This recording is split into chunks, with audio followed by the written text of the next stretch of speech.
Selamat siang anak-anak sekalian. Ya, kembali kita ketemu pada kesempatan saat ini. Jadi anak-anak sekalian, Pak Eri minta kalian untuk tetap berada di rumah, mematuhi himbauan dari pemerintah untuk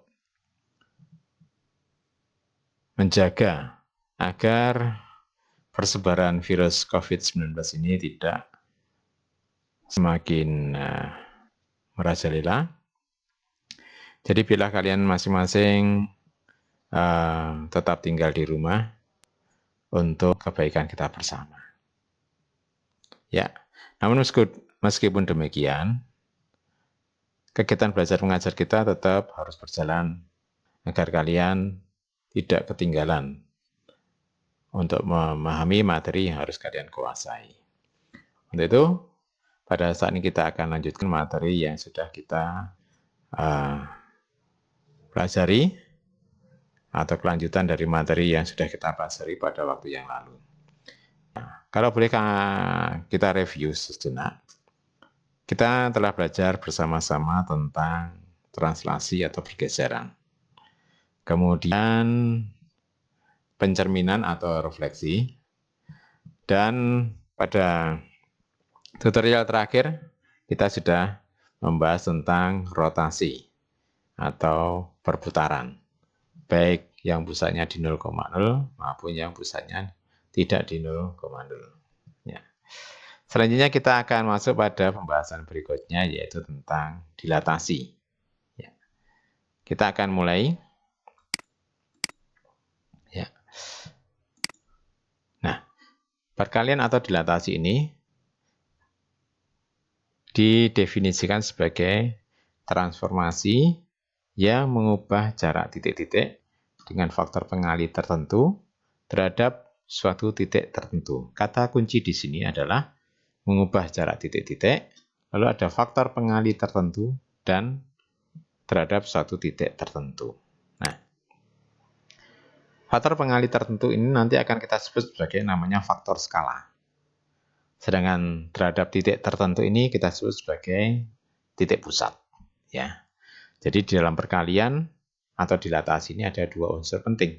Pertama titik pusat dan yang kedua adalah faktor skala. Nah, untuk titik pusat atau pusat dilatasi itu ada dua macam, yaitu pusat di 0,0 dan pusatnya di A, B yang tidak di 0,0. Nanti kita akan belajar kedua hal ini. Sementara itu untuk faktor skala, nanti kita simpulkan K. Nah, nilai dari faktor skala ini nanti ada beberapa kemungkinan. Kemudian yang pertama, yaitu kalau K-nya itu lebih besar dari 1, nanti dia akan menghasilkan bayangan yang diperbesar dengan arah yang sama. Sementara kalau K-nya terletak antara 0 sampai dengan 1, ya, jadi di sini adalah bilangan rasional yang kurang dari 1 tapi lebih dari 0. Nanti dia akan menghasilkan bayangan yang diperkecil tetapi dengan arah yang sama. Selanjutnya, kalau K-nya terletak antara -1 sampai dengan 0, maka nanti dia juga akan menghasilkan bayangan yang diperkecil tetapi dengan arah yang berlawanan. Dan yang terakhir, kalau K-nya kurang dari -1, akan menghasilkan bayangan yang diperbesar dengan arah yang berlawanan. Nah, untuk sementara ini bisa kalian pause dulu. Silakan dicatat apa yang tertulis di dalam slide ini. Baik, untuk lebih jelasnya saya akan memberikan gambaran tentang transformasi ini. Nah, ini adalah bidang kartesius. Ya, maaf.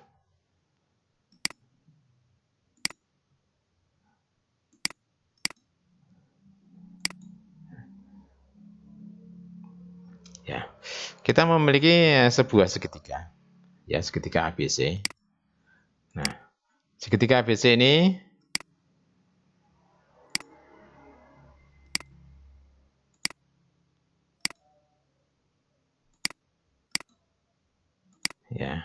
segitiga ABC ini, nanti kita akan coba dilatasi dengan beberapa nilai K yang tertentu. Ya, jadi segitiga ini akan kita dilatasi dengan pusat 0,0. Nah, maka dia akan minta berapa faktor skalanya. Oke, misalkan faktor skalanya kita buat 1,5, misalkan seperti itu ya. Nah, 1,5 ini nilainya lebih dari 1. Maka nanti coba kalian perhatikan dengan baik. Bayangan yang terjadi seharusnya adalah dia nanti diperbesar dan arahnya sama dengan objek mula-mula. Ya, coba saya lihat. Nah, kalian semua perhatikan. Nah, nih bayangannya. Ya, di sini ada A, ini ada A asen. B asen, C asen. Kalian perhatikan bahwa bayangan yang terjadi itu memiliki arah yang sama. Ya, dan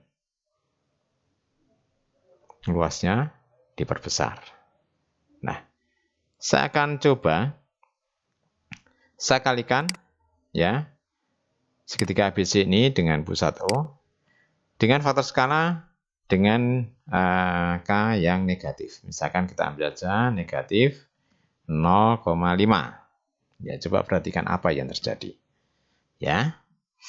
Kalau sesuai teorinya, maka nanti bayangan yang terjadi, bendanya akan diperkecil dan arahnya berlawanan dengan objek mula-mula. Coba perhatikan. Nah, betul kan ya.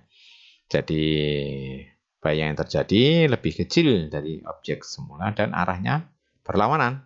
Ya, A di sini ada A asen, nah B ini B asennya ada di sini, C asen di sini. Jadi arahnya berlawanan. Ya, begitulah gambaran dari atau pengaruh nilai K terhadap bayangan yang terjadi. Paham ya anak-anak ya? Nah, baik, selanjutnya kita akan teruskan materi kita. Ya, jadi tadi sudah kita lewati. Sekarang kita masuk ke slide berikutnya. Nah, di sini ada notasi dilatasi. Nanti kalian akan mengenal untuk seperti ini. Ini dibaca notasi dengan pusat O itu 0,0 dan faktor skalanya K. Ya, jadi kalau ada notasi seperti ini, maksudnya adalah dilatasi dengan pusat 0,0 dan faktor skala sama dengan K. Sementara jika A, ya, titik A itu koordinatnya adalah A, B, lalu ada notasi seperti ini, A, K. Ini dimasukkan dilatasi pusatnya A dengan faktor skala K. Nah, kadang-kadang penulisannya bisa juga ditulis seperti ini. Ya, pusatnya A, B, faktor skalanya K. Oke, paham ya anak-anak ya? Ini bisa kalian pause dulu. Silahkan dicatat dalam buku catatan kalian. Oke, kita lanjutkan. Nah, rumus dilatasi dan pusat 0,0 dan faktor skala K. Nah, rumusnya seperti ini. Ya, ini titik mula-mula Px, Y didilatasi pusatnya 0,0 faktor skalanya. Kan nanti PAC-nya menjadi Kx, Ky. Ya. Atau secara matrik bisa dituliskan sebagai berikut. Ya, X asen, Y asen sama dengan matrik K0, 0K, XY. Masih ingat ya cara mengalikannya ya. Nanti K dikalikan X ditambah 0 kali Y. Kemudian yang bawah 0 kali X ditambah K kali Y. Begitu. Silahkan di pause dulu. Ya, lalu kalian catat. Nah, sementara yang kedua, ini adalah dilatasi dengan pusatnya A, B dengan faktor skalanya K. Nah, rumusnya seperti ini. Ya. Nah, perhatikan bayangan yang terjadi. Bayangan terjadi kan sama dengan K kali X min A ditambah A. Ya, jadi K kali X min A ditambah A, K kali Y min B ditambah B. Oke? Ya. Atau secara matrik bisa dituliskan dalam bentuk seperti ini. Ya, silahkan kalian pause dulu, lalu kalian catat dalam buku catatan kalian. Nah, sekarang kita masuk ke contoh soal yang pertama. Tentukan bayangan titik min 6,3 yang didilatasi dengan pusat 0,0 dan faktor skalanya min setengah. Ya, maka jawabnya nanti saya akan berikan dua cara. Cara yang pertama, ya, kita akan menggunakan matriks. Ya, nah matriksnya seperti ini. Ya, lalu kalian harus bisa mengganti nilai K dan X dan Y ini. K-nya mestinya akan diganti dengan min setengah. X-nya kita ganti min 6, Y-nya kita ganti 3. Nah, bentuknya seperti ini. Lalu kita kalikan. Ya, kita kalikan. Min setengah kali min 6 ditambah 0 kali 3. Lalu yang bawah juga sama. 0 kali min 6 ditambah min setengah kali 3. Sehingga akan menghasilkan matriks ini.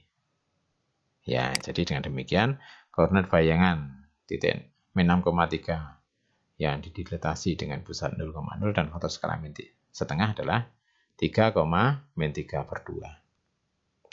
Lalu cara yang kedua, kita menggunakan notasi tadi. Ya, ini titik asalnya. Ya, dilatasi pusat 0,0, faktor skalanya min setengah. Maka apa yang terjadi adalah, nah ini, K dikalikan X, jadi min setengah dikalikan min 6, K kali Y, min setengah kali 3. Seperti ini. Dan hasilnya adalah 3, min 3 per 2. Sama hasilnya. Ya, sama hasilnya. Jadi baik cara pertama maupun cara yang kedua akan menghasilkan jawabannya sama. Silahkan kalian bisa memilih cara pertama atau cara kedua yang menurut kalian gampang untuk diingat. Oke, sekarang kita masuk pada contoh soal yang kedua. Ya, soal yang kedua ini kalian diminta untuk menentukan bayangan titik 2,-1 yang didilatasi dengan pusatnya 3,4. Bukan 0,0 tapi 3,4. Dan faktor skalanya min 3. Nah, saya akan berikan dua cara juga. Nanti silahkan kalian pilih cara mana yang lebih mudah menurut kalian. Cara pertama kita pakai matriksnya dulu. Ini rumusnya. Ya, nanti kalian harus bisa mengganti angka-angkanya nih. K-nya ini tentu saja nanti akan diganti dengan min 3. X-nya kita ambil dari X mula-mula 2. A-nya kita ambil 3. Y-nya min 1. B-nya kita ambil 4. Nah, di sini nanti 3 dan 4. Nah, bentuknya kayak gini. Ya. Kalau kita lanjutkan ya, dari min 1 ini didapat dari 2 dikurangi 3, sementara min 5 didapat dari min 3 kali min 3 dikurangi 4. Ya, nanti kita kalikan seperti tadi, min 3 dikalikan min 1 ditambah 0 kali min 5 dan seterusnya. Nanti hasilnya ditambah dengan 3, 4. Nah, kita akan dapatkan nilai ini. Ya, hasilnya adalah 6, 19, sehingga bayangan dilatasi 2,-1, pusatnya 3,4, faktor skalanya min 3 itu adalah 6,19. Lalu cara kedua kita pakai notasi. Ya, ini titik asalnya. Kemudian kita dilatasi, pusatnya 3,4, faktor skalanya min 3. Maka sesuai rumusnya ya. Jadi min 3 dikalikan 2 dikurangi 3 plus 3, min 3 kali min 1 dikurangi 4 ditambah 4 seperti ini. Sehingga kalau kita jumlahkan hasilnya adalah bayangannya adalah 6,19 sama. Ya. Jadi sebenarnya cara pertama dan cara kedua ini akan mendapatkan hasil yang sama. Nah, selanjutnya saya serahkan pada kalian untuk memilih cara pertama atau cara kedua yang menurut kalian mudah untuk dilakukan perhitungan. Nah, kita masuk pada contoh soal yang ketiga. Ya, pada soal yang ketiga ini memang agak rumit. Ya. Coba kalian perhatikan, kalian amati dengan baik keterangan yang diberikan. Ada garis X plus 5Y sama dengan 6. Didilatasi dengan pusat 2,-3. Faktor skalanya 5. Kalian diminta untuk menentukan persamaan garis bayangannya. Nah, Kita pakai cara notasi ya, titik asalnya P, X, Y. Ya, dilatasi, pusatnya 2,-3, faktor skalanya 5, menghasilkan ya bayangan seperti ini. Ya. Atau kalau kita selesaikan menjadi 5X min 8, 5Y plus 12. Nah, perhatikan anak-anak. Nilai 5X min 8 ini adalah nilai X aksen ini sebenarnya. Ya, jadi ini adalah X aksennya. Sehingga kita bisa tuliskan bahwa X aksennya sama dengan 5X min 8. Lalu kalian bisa manipulasi, ya. Min 8-nya ini kalian pindah ke sebelah kiri. Min 8 kalian pindah ke sebelah kiri menjadi X plus 8. Ya. Lalu angka 5-nya ini kalian pindah ke kiri menjadi per 5. Sehingga kalian dapatkan bahwa nilai X-nya sama dengan X aksen plus 8 dibagi 5. Dan demikian juga dengan 5Y plus 12 adalah nilai Y aksen ini. Ya. Nah, seperti ini. Y aksennya sama dengan 5Y plus 12. Nah, dengan cara yang sama, ya kalian manipulasi. 12-nya pindah ke kiri menjadi Y aksen min 12 dibagi 5. Ini adalah nilai Y-nya. Lalu, dari persamaan garis semula, X plus 5Y sama dengan 6. Nilai X dan Y-nya ini kalian ganti dengan tadi. Kalian substitusi dengan X dan Y yang baru tadi. Ya, jadi X-nya sama dengan, kalian ganti menjadi X aksen plus 8 per 5. Y-nya kalian ganti dengan Y aksen min 12 per 5. Nah, sehingga bentuknya kayak gini. Ya, persamaan garis bayangannya seperti ini. Nanti ini kalian kalikan dengan 5 supaya penyebutnya ini bisa dihilangkan. Nah, ini kalau dikalikan 5 kan menjadi X aksen plus 8. Sementara ini kalau dikalikan dengan 5 menjadi 5 kali Y min 12. 6-nya dikalikan 5 menjadi 30. Ya. Nanti setelah kalian lanjutkan, kalian akan mendapatkan persamaan garis bayangan yaitu X plus 5Y sama dengan 82. Ya, begitu ya. Baik, ini bisa kalian pause dulu, lalu kalian bisa catat dalam buku catatan kalian. Sambil kalian amati, kalian cermati, ya, setiap langkah yang diberikan.